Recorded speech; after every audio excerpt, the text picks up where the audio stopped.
Hello friends, the moment you have been waiting for, a little bit more detail on the Zen 3 microarchitecture. I'm really excited about this, not only because I'm magically drawing in space, it's a secret how we're doing it. What's not a secret is Zen 3 has broken cover. It contains a large series of performance improvements over Zen 2.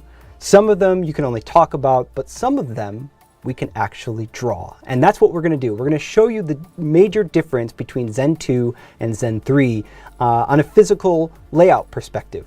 But to do that, we have to rewind the clock just a little bit back to the 3rd gen AMD Ryzen processor. And for example, I've drawn here an AMD Ryzen 7 3700X.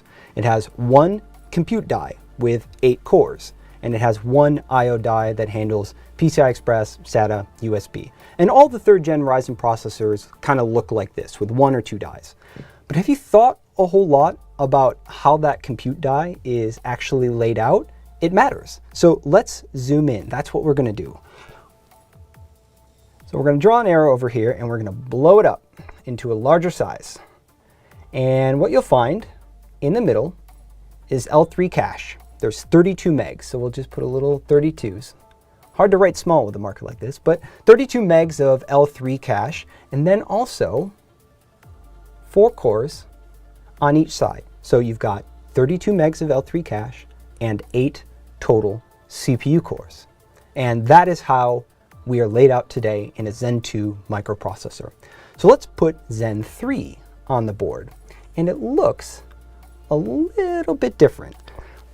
And this isn't exactly how the chip is laid out in real life, but it helps to draw it this way, just so you can see what's going on. So we're going to put L3 there again. So we've got also 32 megs of L3, just like Zen 2.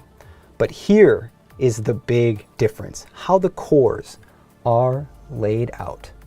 We've got still 8 cores, but they're all together. All 8 cores are in one single large block. And here's a major difference. If on this CPU with Zen 2, you want to talk to the other group of 4 cores, you have to leave the CPU through the I/O die and come back up, right? You have to do this. You have to go back and forth between the 4 cores. And the same is true with cache. In fact, we can show you the division just by drawing it. The chip is kind of cut in half. That CCD is somewhat cut in half. You've got 16 megs with 4 cores on one side and 16 megs with 4 cores on the other side. And this is really great for scalability because it allows AMD to bolt groups of 4 together to make much larger blocks. So that's how we got to 16 cores in Socket AM4, or heck, 64 cores with Threadripper. The design is awesome for scalability. But when it comes to gaming performance, something we're continuing to focus on and really drive hard, and also single thread performance, making that fast individual CPU core for responsive computing, the design in Zen 3 really helps.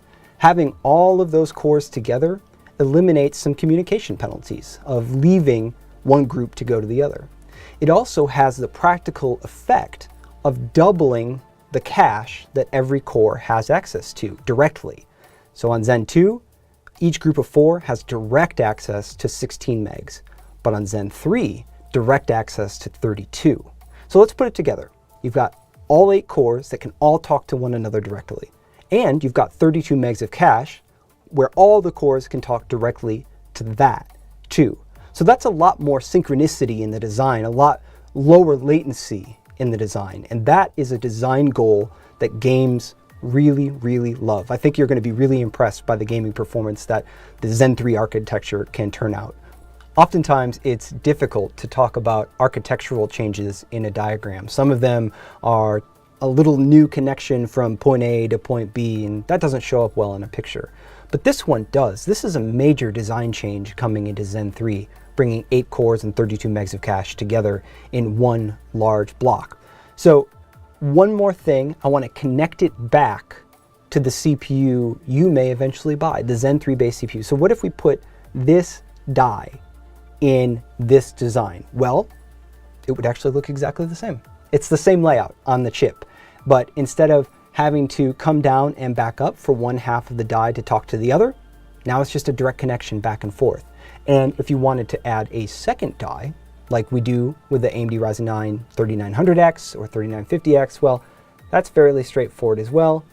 You would just put another die in the package. So it doesn't change the layout of the AMD Ryzen CPUs with Zen 3. It just changes how the cores are configured inside to improve communication, make them faster, and help gaming performance at the end of the day.